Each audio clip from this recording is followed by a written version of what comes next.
Hey everyone, if you don't know me, my name is Tyler Adams and I live in beautiful Boulder, Colorado.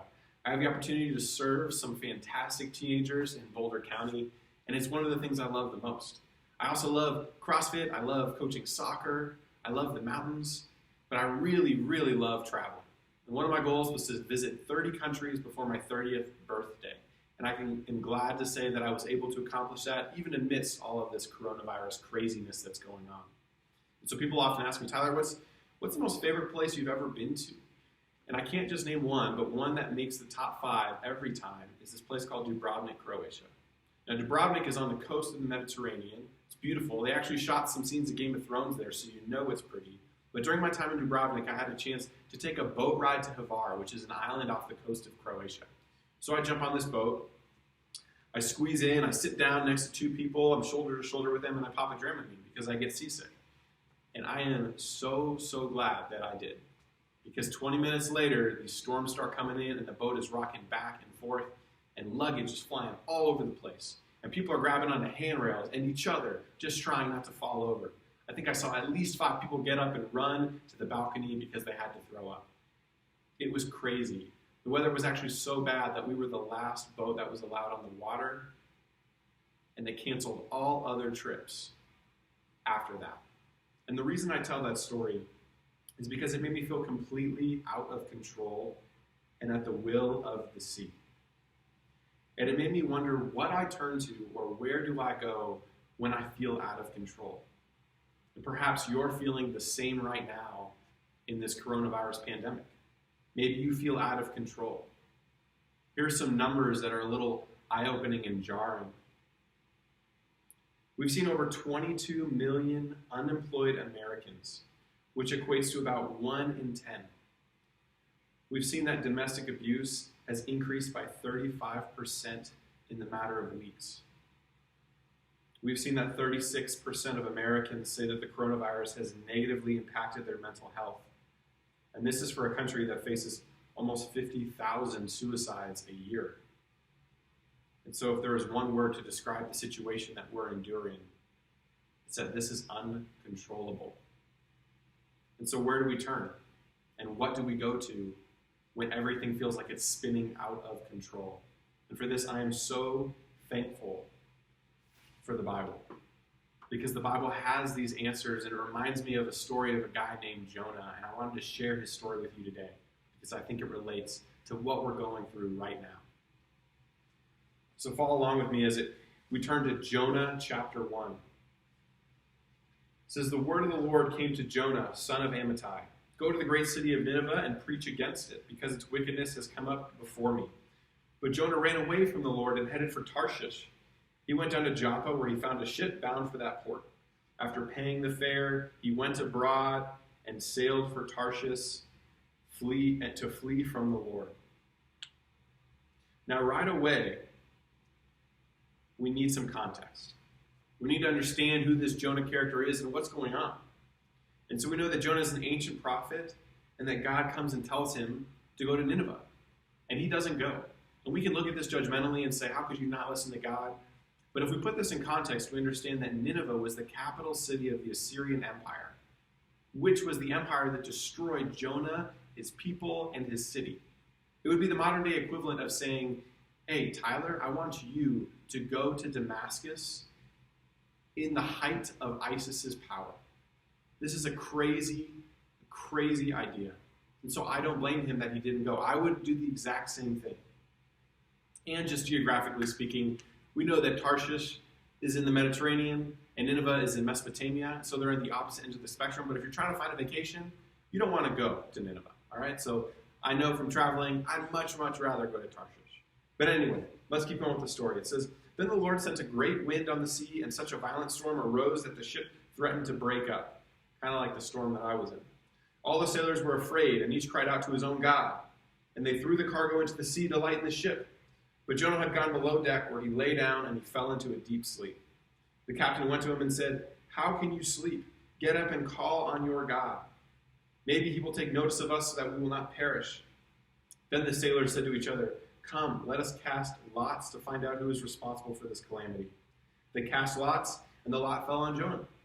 So they asked him, 'Tell us, Who's responsible for making all of this trouble for us? What kind of work do you do? Where do you come from? What is your country? From what people are you? He answered, I am a Hebrew, and I worship the Lord, the God of heaven, who made the sea and the dry land. This terrified them, and they asked, what have you done? Because they knew that he was running from the Lord, because he told them earlier. It says the sea was getting rougher and rougher, and so they asked him, what should we do to you to make the sea calm down for us? Pick me up and throw me into the sea, Jonah said, and it will become calm. I know that it is my fault that this great storm has come upon you. Instead, the men did their best to row back to land, but they could not, for the sea grew even wilder than before. They cried out loud to the Lord, please, Lord, do not let us die for taking this man's life. Do not hold us accountable for killing an innocent man, for you, Lord, have done as you pleased. Now let's examine the reactions really quick. Maybe you can relate during this pandemic. First, we have those people who are crying out to those gods that they have and throwing things overboard. So maybe you can relate to them. Maybe you're like those and you're crying out to anything and anyone for help. You're reaching out to others for help, but no one seems to come to the rescue. You find yourself alone.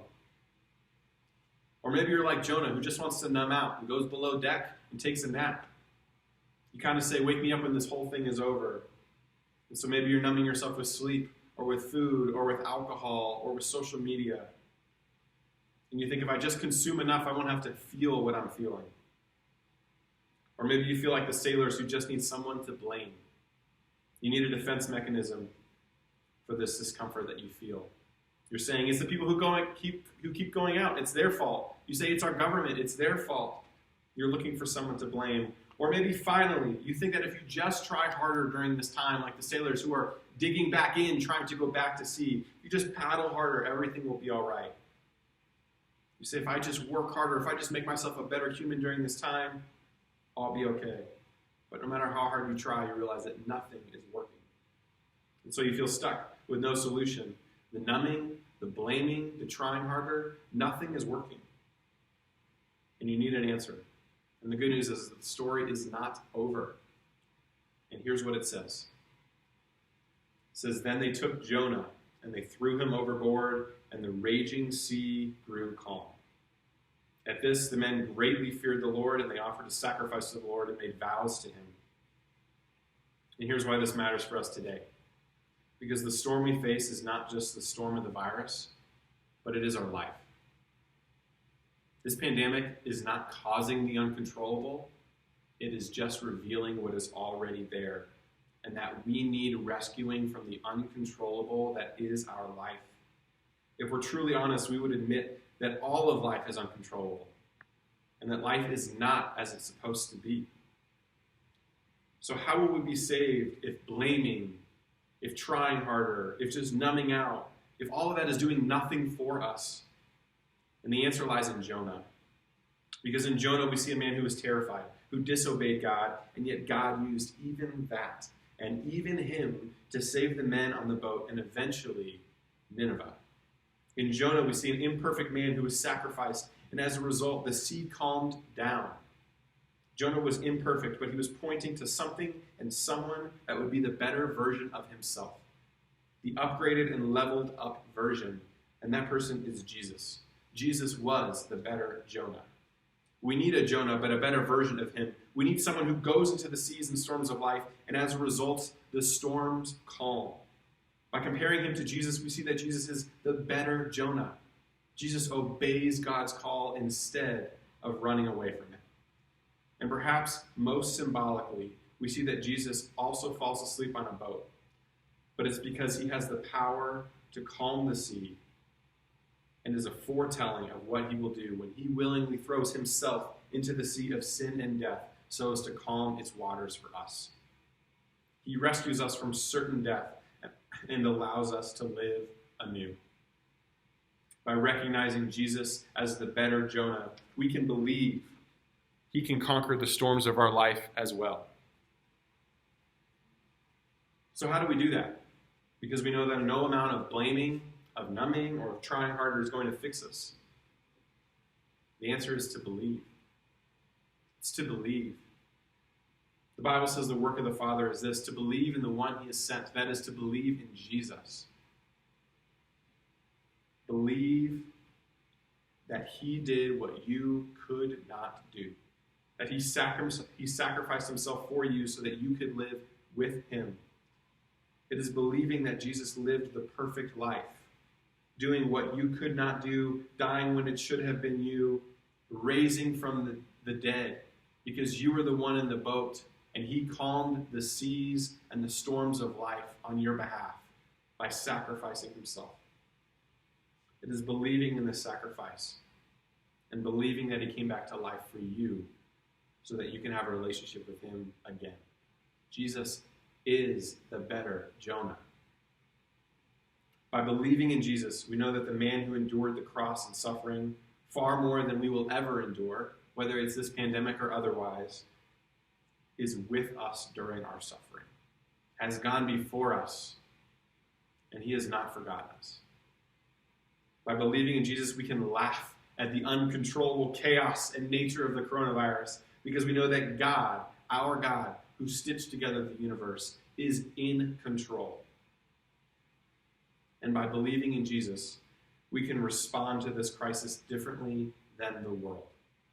We can have legitimate faith, not just the cliche version, and we can laugh in the face of fear. Jesus is the better Jonah. He was thrown into the sea of sin and death, and it calmed the storms for us. If we are choosing to believe, we can face the storms of life and have life eternal.